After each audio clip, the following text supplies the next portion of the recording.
Well, good morning, everyone. And once again, welcome to another live this morning. And nice to have you come on with us. For those of you who can come on live, we always appreciate that. Nice to have an audience, and we sure enjoy you guys. And we'll just wait here as you get your notifications that the program is on. Let me see here if you're getting them all right. And we love saying hello to you.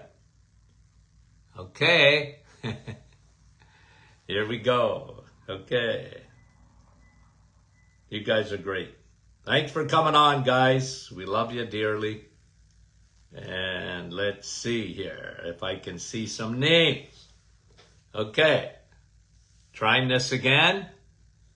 And yeah, here we go. Okay. You got your notifications?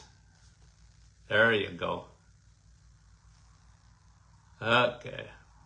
I wanted to say hello to a few folks here. Okay. Maybe it's not coming up this morning, so I don't see anything. I wanted to say hello. Let's see who got up here first, if anybody comes up. And anywho, I don't see it, so not going to worry about it. Here we go. Okay, so good morning, everyone. Thanks for coming on. We got a great program here today. And let me see, I mentioned yesterday because someone asked a question about diet soda. And I want to refer you back to a study it was done in 2016. I had to go look it up again because it had been a while since I talked about it. And anywho, it was a Danish study in 2016 for 6 months long. And it's interesting. Let's break this down a little wee bit here. So nothing changed on their diet. So this is a 6-month study. Nothing changed in their food. Okay? And so they ate normally. No changes to their diet. And then they took a group and they were going to have a liter.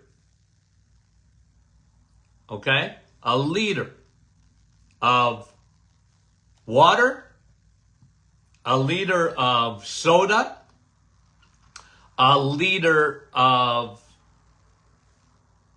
full fat milk, and a liter of diet soda.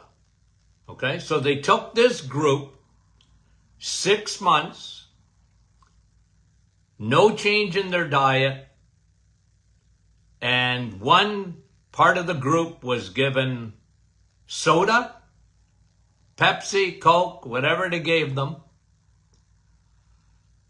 Diet soda for another group. Another group just drank water. The only difference, water, and the other one, full fat milk, okay? Here's the results after 6 months. It was incredible, okay? And it's been a long time since I talked about, it was done in 2016. So I talked about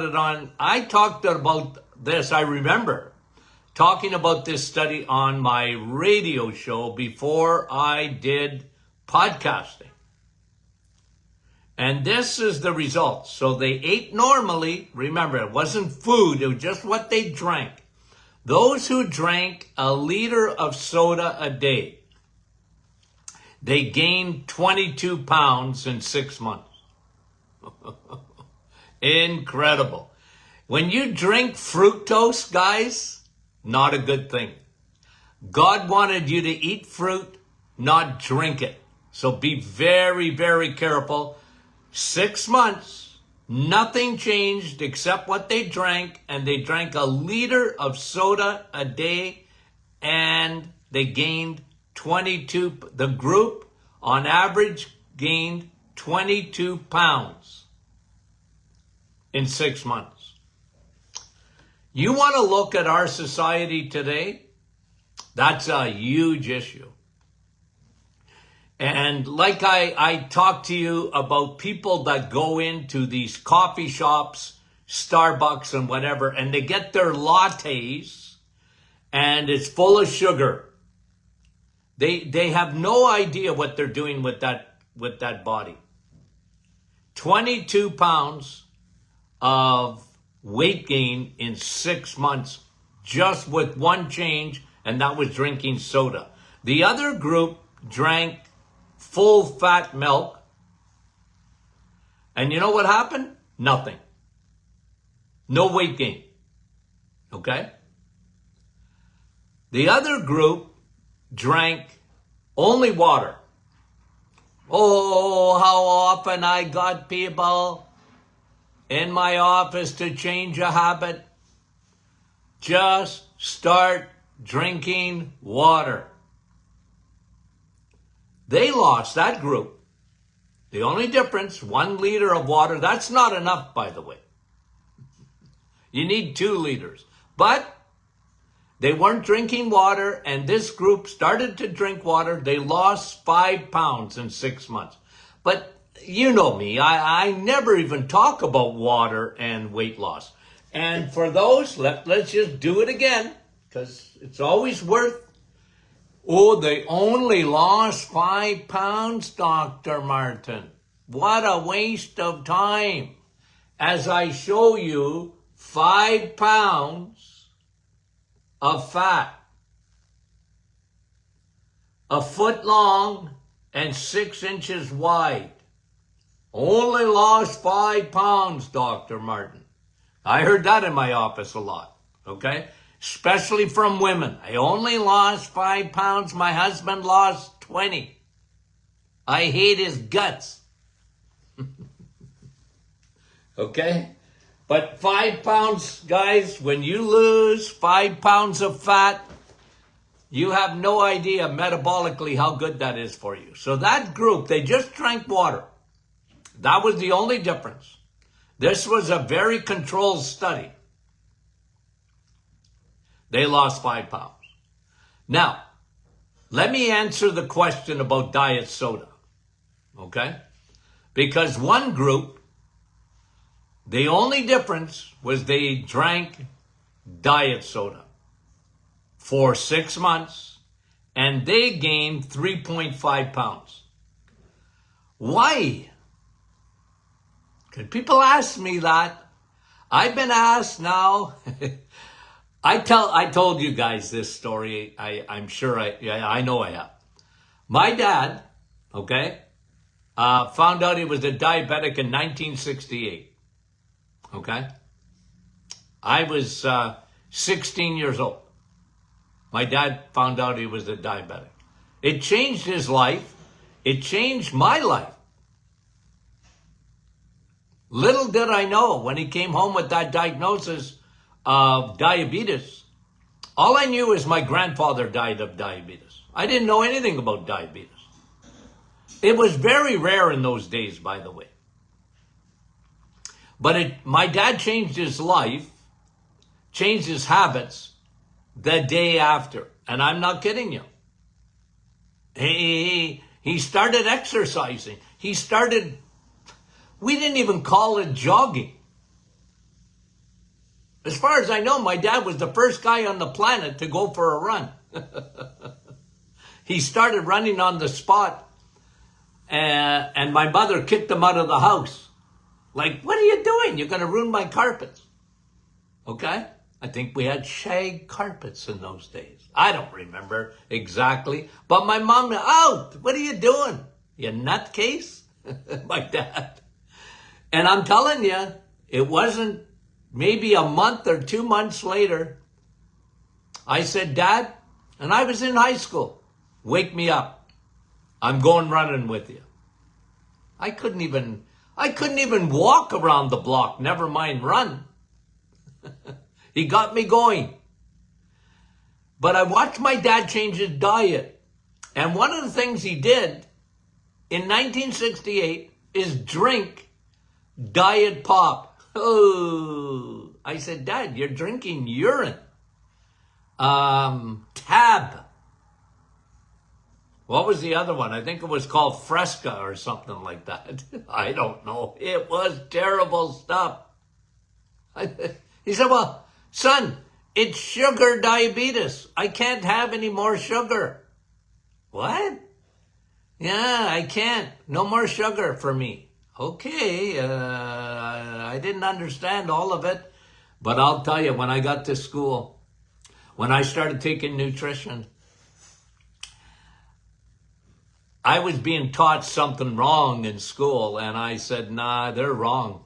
I watched my dad. Because by then, in the mid-70s, they were talking already about moderation, and that even diabetics, which was still rare, moderation on sugar. My dad said, no, it's sugar diabetes, son. You can't have sugar. Stop eating it.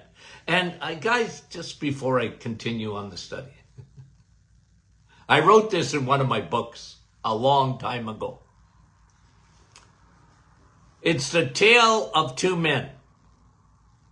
Okay, remember the tale of two cities, right? Well, this was the tale of two men, because I had my father, diabetic, and almost, you know how your memory is maybe skewed a little bit? It seemed to me it was on the same day, but it was very close if it wasn't the same day. I had a very good friend of mine in school. His father got the diagnosis of diabetes. His name was Ed. His name was Ed. So here's my dad, and here's my friend's dad, Ed, diagnosed with diabetes on the possibly the same day. It was at the same time. How's that? And one of them, my father, took that diagnosis seriously. He changed his life immediately. My mother would make us a meal. I'm not kidding you. And make my father a meal. My father was in practice. He'd come home after seeing patients, always late.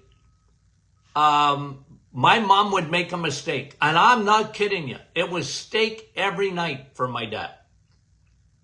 This is in the 60s, guys. You know? This was in the 1960s. There's nobody in the world that ate more steak than my father. I watched it. My dad was my hero. And my dad would talk to me about sugar and how destructive it was. And there was my good friend in school, his father, no changes. No changes. Never changed his diet, never started exercising, didn't do any of it. I know that because I saw him on a daily basis just about. Because my friend, we live right beside each other just about. No changes. And I think it was 5 years, he died. Now listen, there's no guarantee. You can die anyway. But you know what I'm saying, guys? You know what I'm saying?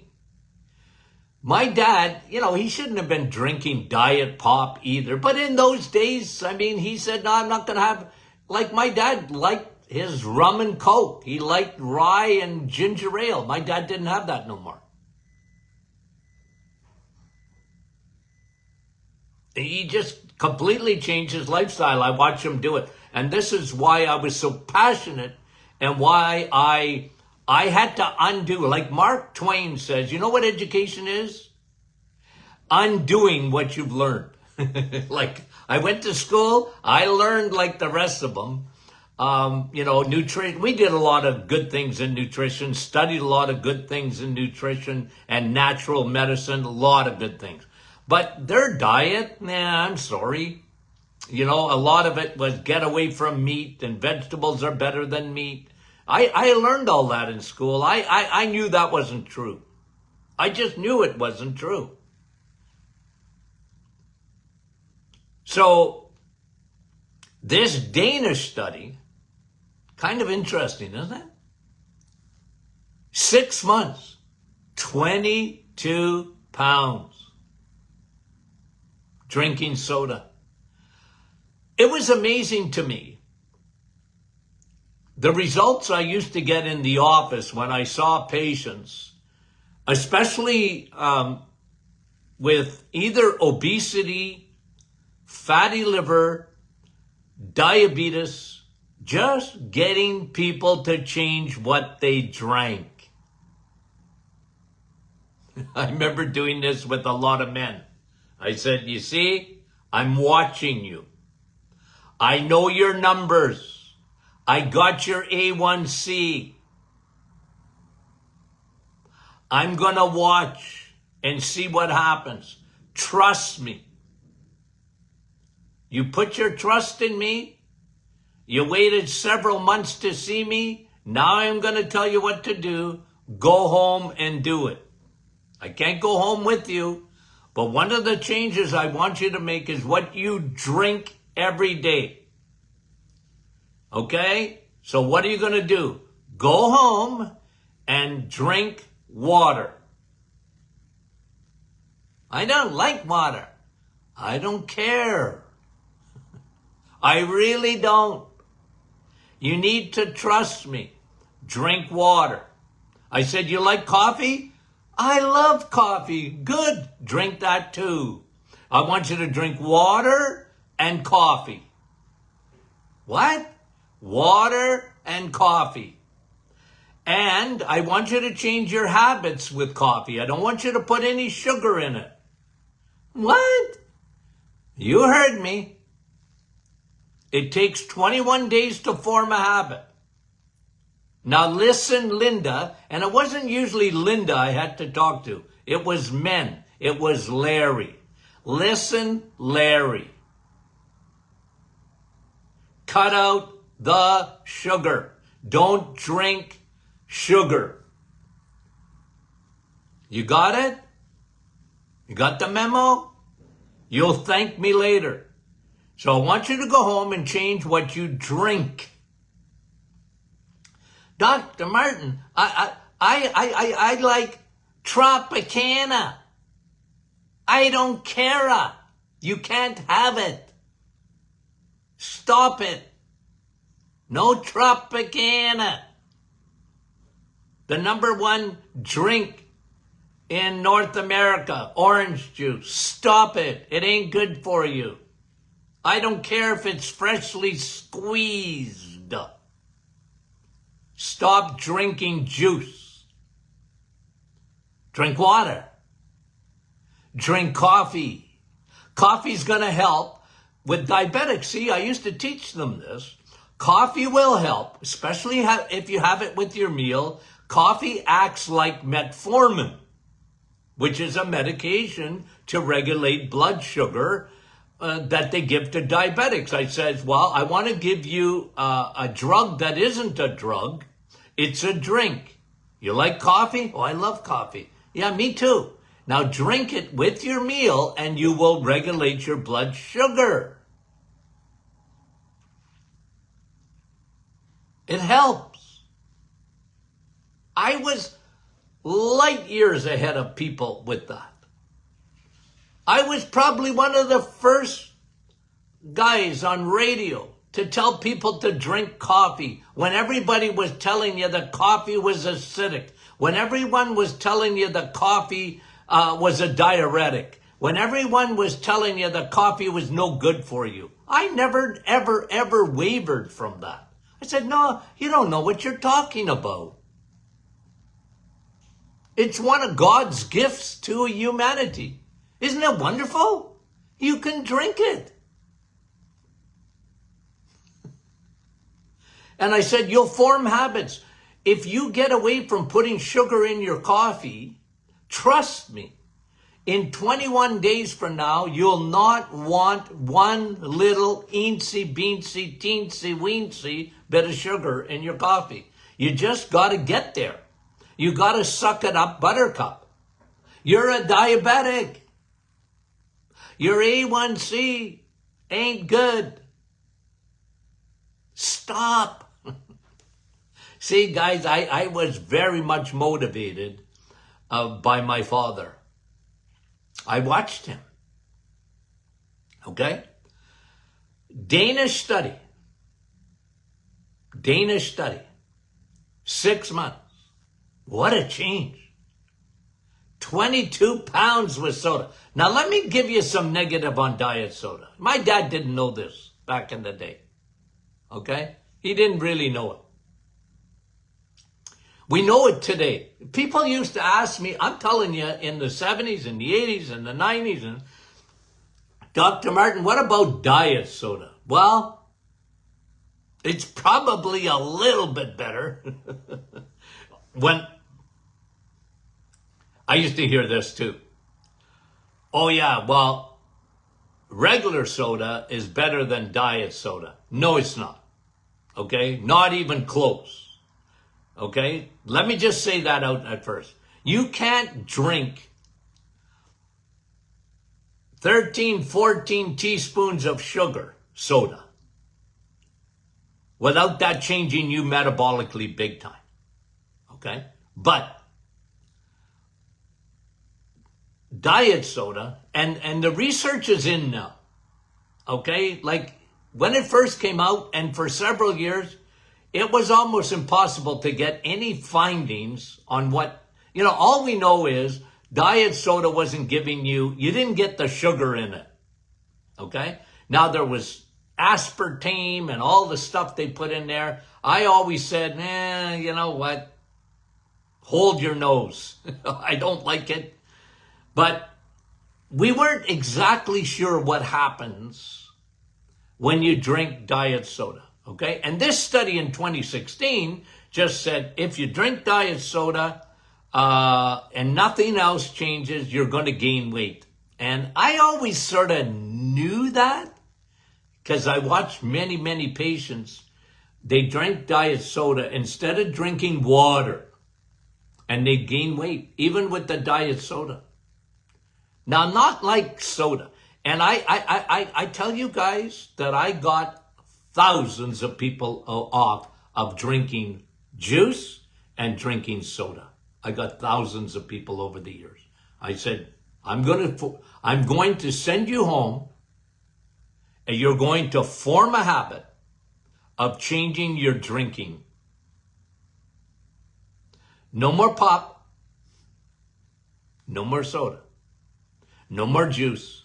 No apple juice. No orange juice. Oh, Dr. Martin, I got to have a cranberry. No, you don't.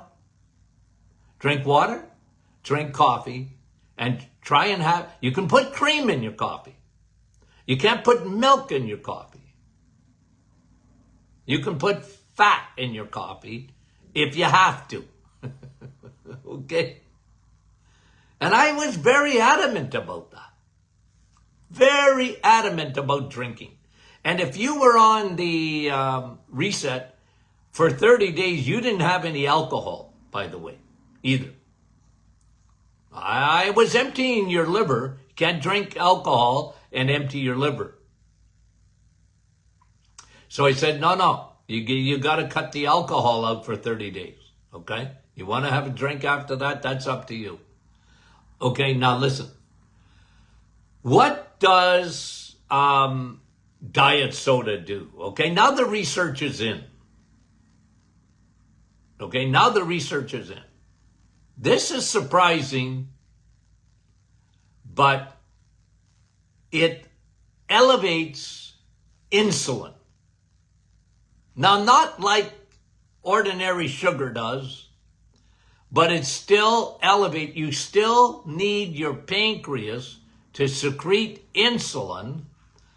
Not as much, of course, but nonetheless, you with diet soda, you're secreting insulin. What does that do? Remember, insulin is like a jail guard, okay? And fat can't escape when you got insulin in your blood. It can't escape because insulin is a storage hormone, okay? It's a storage hormone. And when you insulin, and then if you drink enough diet soda, you're going to develop insulin resistance along with a crappy diet. Because a lot of people, we always used to joke about, I used to joke about this on my radio show. People go into a restaurant and they'll order, the French fries and a Diet Coke. Like, that's really helpful. Okay? I like French fries too, by the way. But I'm under no illusion that they're good for me. Okay? So now it's almost a little bit comical.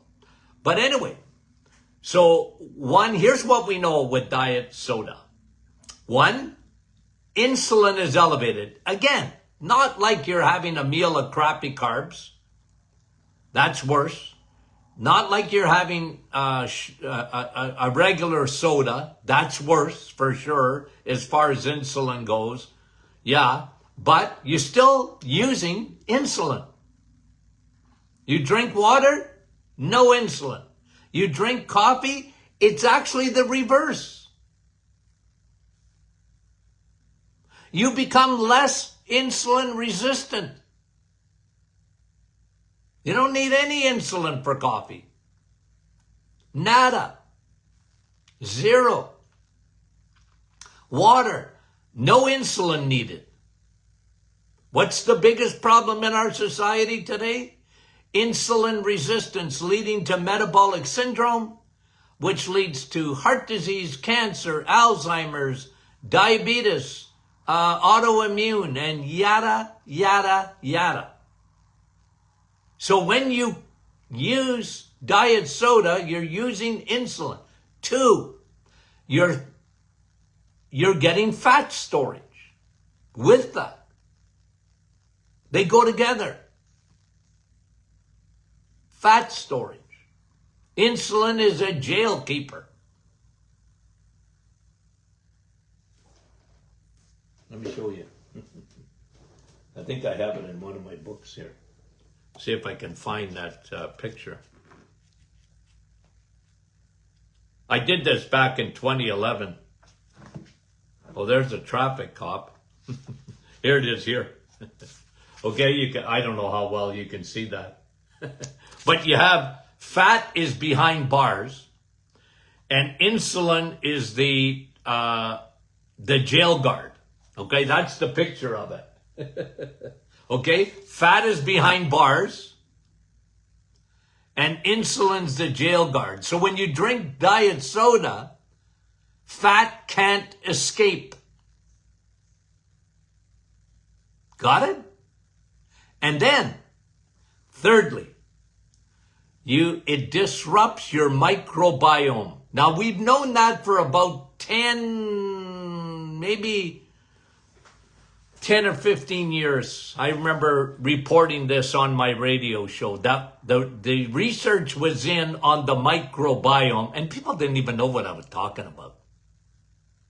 Well, my audience did. The microbiome. The war, the invisible war between your good and bad bacteria. And with diet soda, you disrupt the gut. It disrupts the ecosystem in your gut. It disrupts it. Not as bad as antibiotic might. Not as bad as sugar does, especially fructose. But it does it nonetheless. It does it nonetheless. It can be a contributor with the disruption of the microbiome, it can be a contributor to leaky gut.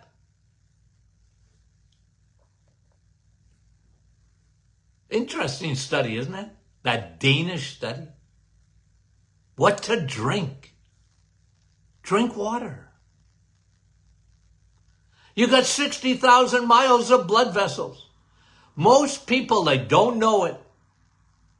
And we don't talk about it. Well, I do, but it's unbelievable how little medicine talks about the importance of drinking water. I can't get over it. We're in 2025. You're unwell, they hook you up to an IV in the hospital. Why? Because you're dehydrated. But they don't tell you, oh, by the way, you should be drinking more water. Like you need 2 liters a day. You need 64 ounces of that stuff.